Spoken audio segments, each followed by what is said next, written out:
Talking then of the FA Cup final, it was won by Manchester United and won by Erik ten Hag, his second trophy in as many seasons. So where does that leave him today? Well, look, Erik ten Hag is on holiday. He is not sticking around for Manchester United's review of the season.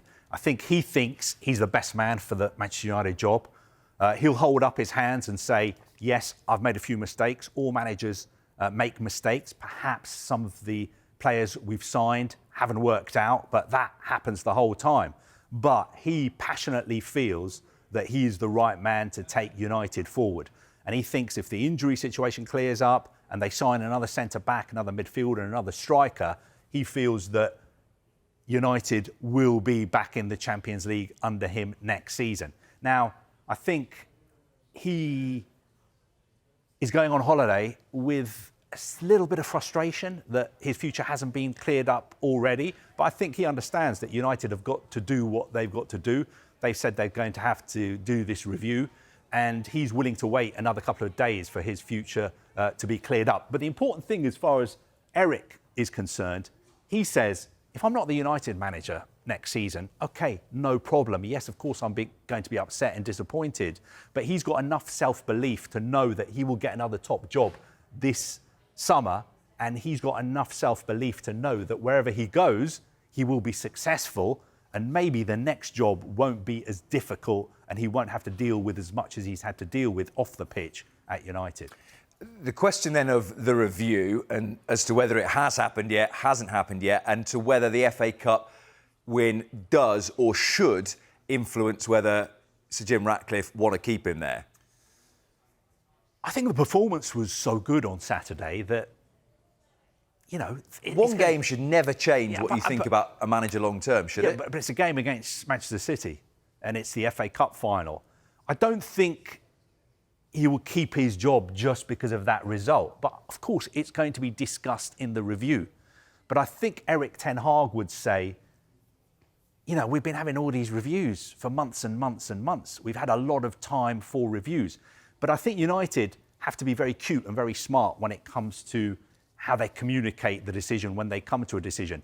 Because they don't want to be in a situation that they were in with Louis van Gaal, where, you know, the manager wins the FA Cup and he already knows he's been sacked and there's stories out in the media that he's lost his job.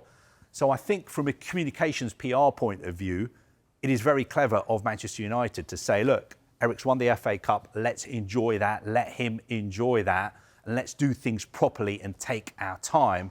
And that means waiting a few days before we announce our decision. And I think probably Erik is expecting a decision by the end of this week, but he wants it as quickly as possible because if he's not going to be the United manager, he needs to get on with finding another job. We spoke about some of the names that might be in the mix for Chelsea. Might some of them be similar for Manchester United if Erik ten Hag was to leave? Yeah, very similar. We know that United are interested in Thomas Frank. They're also interested in McKenna, Thomas Tuchel, Mauricio Pochettino as well. Just in the last few minutes as well, one of my colleagues, Matt Hughes at the Daily Mail, he's reporting that Manchester United have also made contact with Roberto De Zerbi's representatives as well. We've had this game going on over the past few days of Chelsea and Manchester United being after the same managers, head coaches. So Thomas Frank, Kieran McKenna. Also now, according to Matt, Roberto De Zerbi is involved in a little bit of a tug of war between Chelsea and Manchester United. But I think United, obviously, you know, I'm not going to accuse them of going out and tapping up other managers, but we all know how football works. Everybody is thinking a few moves ahead. So you will be thinking about potentially if our manager leaves, who would we get in? Who are the people we need to be speaking to? Who are the people we need to be having conversations with?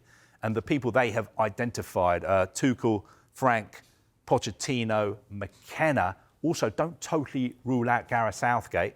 But I think Gareth Southgate would be very, very difficult because obviously he's taking England into the Euros. The Euros goes on until the middle of July. You would not want to have a situation where he's being announced as the next United manager while England are playing in the Euros. So if he was to get the job, it would have to be managed so the news doesn't come out till after the Euros. Then you would have United fans up in arms until the middle of July saying, what's going on? Why haven't we got a head coach? So I think that is the sort of difficulty with Gareth Southgate. But he's got very good relationships with Dave Brailsford, Dan Ashworth, for instance. I think he was even at Dave Brailsford's 60th birthday party. Were you there as well or not? No, I didn't get an invite at all. I think Thomas Frank was there. What a party this must have been. Yeah, I think Thomas Frank was there as well. The other point, I guess, about Southgate is that the perception of him would be hugely influenced by how England do at the Euros. If England were to go out in a sort of embarrassing fashion, it wouldn't be a very popular appointment, you would say. No, exactly. I don't think it would be that popular an appointment either. No. You know, a lot of United fans would just say, we don't want Gareth Southgate. But if you look at his record and what he has achieved with England, OK, he hasn't won anything, but he has done an incredible job as an England manager. I know some fans criticise him and say, oh, with all these players he's got, he should have done even better. But sometimes people forget that what state England were in when he took over, how they lost to Iceland at the Euros in 2016. So he has done a great job, but I think he would, he would have a bit of an uphill struggle to convince a lot of United fans that he's the right man for the job. But he would take that in his stride. It would just be another challenge for him. But I think the timing, might be a little difficult for Gareth Southgate at Manchester United.